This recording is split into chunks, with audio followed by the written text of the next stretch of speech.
Ilang linggong lugaw lang ang pagkain at ang iniinom galing lang sa ulan o tumutulong tubig mula sa aircon.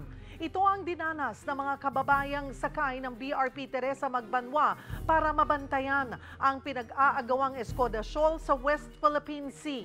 Magbabalita si Brian Basa. Ngayong nakarating na sa Palawan ang BRP Teresa Magbanwa, makakatulog at makakakain na muli ng maayos ang mga tauhan ng Philippine Coast Guard na nakatalaga sa barko. Sa halos 5 buwan kasi nilang pagbabantay sa Escoda o Sabina Shoal, nakaranas silang kapusin ng pagkain at inumin nang harangin ng China Coast Guard ang resupply mission ng ating pamahalaan. Kaya dumating sa puntong ang 63 sakay ng BRP Teresa Magbanwa sa ulan o sa tubig na tumutulo mula sa aircon ng barko umaasa para sa maiinom na tubig. Meron naman silang desalinator o panlinis sa tubig alat, pero ilang buwan na rin itong hindi nalilinis.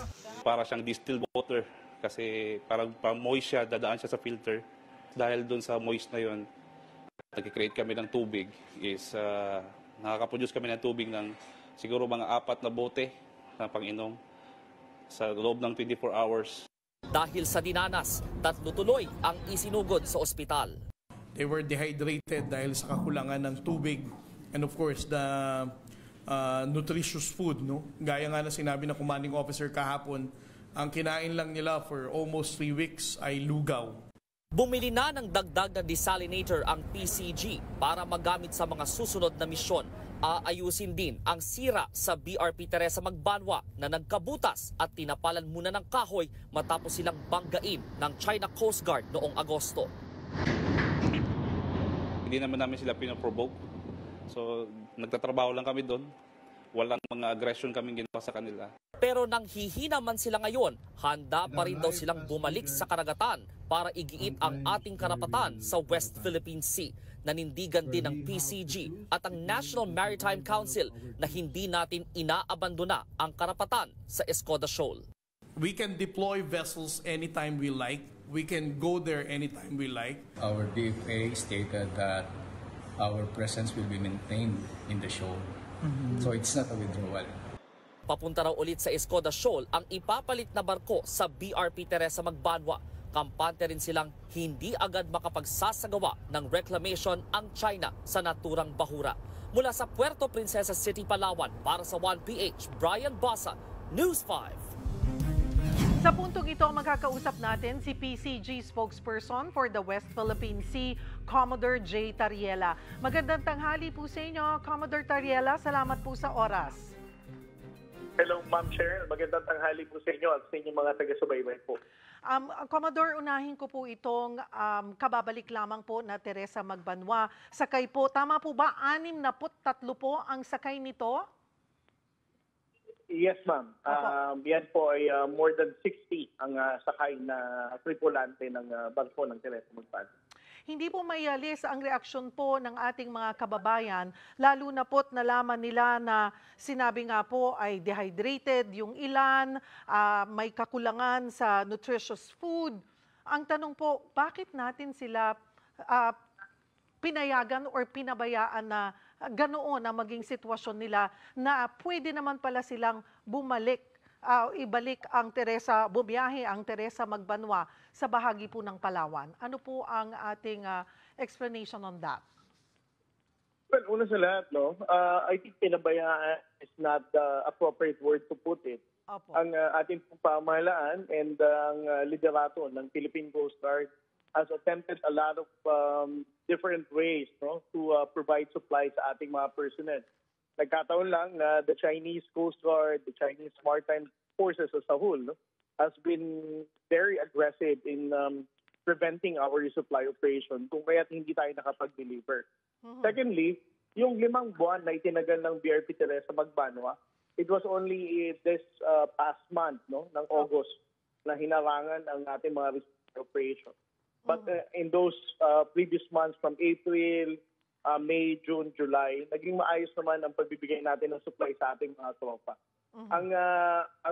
Kung ang tanong, bakit hindi natin agad pinull out nitong nag-dwindle na ang mga supplies nila.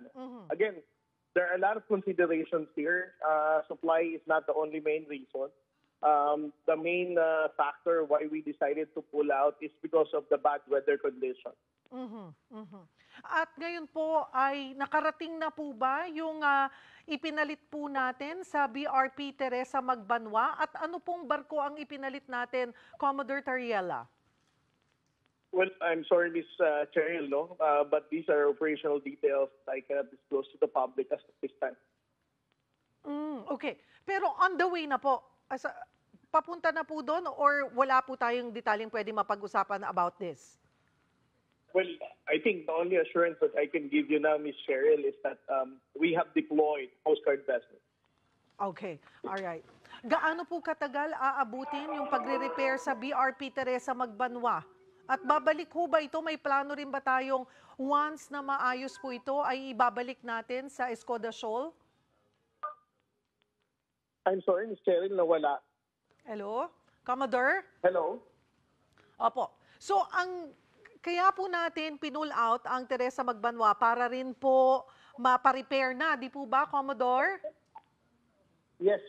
Ang isang dahilan ba't natin pinull out ang BRP Teresa Magbanwa is to repair yung mga natamunyang damages because of the collision na ginawa ng Chinese Coast Guard nung nakaraang mga linggo.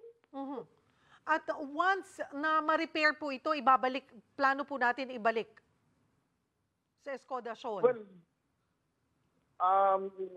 there is a possibility that Teresa Magbanwa can still be deployed back to Escoda. But as of this time, we have other vessels naman na pwede natin gamitin and ginamit, Ms. Cheryl.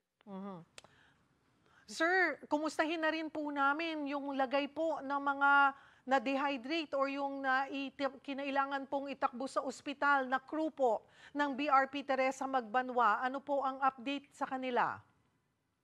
Well, right now, maayos na ang kalagayan nila, Ms. Cheryl. Ang primary consideration lang naman ng kanilang health concern was dehydration and of course lack of proper nutrition dahil pa ilang linggo silang kumain ng lugaw. But right now, na-address naman na ito ng ating mga medical personnel. They were given supplementary vitamins, no? And of course, nabigyan ng tamang pagkain ngayon dahil ilang araw na rin silang nakadaong sa Puerto Princesa. That's good to know that they're okay. Commodore J, bumalik po ang BRP Teresa Magbanwa sa Palawan kasunod ng top-level bilateral talks sa Beijing. Kaya may mga haka-haka na baka may kinalaman daw po ito sa pag-alis ng ating barko sa Escoda Shoal. Ano po ang reaksyon nyo on this? Komento. You know, Ms. Cheryl, the decision of the Coast Guard Commandant, Admiral Ron Hildebrand, to pull out BRP Teresa Magbanwa is a decision that he made, out of those considerations that I mentioned. The bad weather, the depleted supplies, the damage to the Coast Guard vessel. These are the primary considerations that he used in making the decision. It's not because there was a BCM that was recently completed with DFA and the Ministry of Foreign Affairs. Ang diplomatic communication na to is only limited to the DFA. So with regard to whatever outcome that happened, it is not connected with the decision of the Commandant to pull out BRP Teresa Magbanwa. Panghuli na lamang po, sir, sabi nyo nga po ay wala po tayong pwede mapag-usapan talagang detalye ukol po doon sa dineploy na po natin na ipapalit sa BRP Teresa Magbanwa. But so far, sa monitoring po natin, kumusta naman po yung deployment, yung kanilang biyahe? As of this time, there is a very bad weather condition pa rin in the West Philippine Sea. There's a gale warning even issued by the Pag-asa in areas in the West Philippine Sea. So obviously, deploying a vessel is really a challenge and difficulty for us, especially so for us to make sure na ang mga barko natin ay makakarating in those areas na talagang normally pinagpapatrolyahan natin. Alright, marami pong salamat sa inyong oras. PCG spokesperson for the West Philippine Sea, Commodore J. Tariela.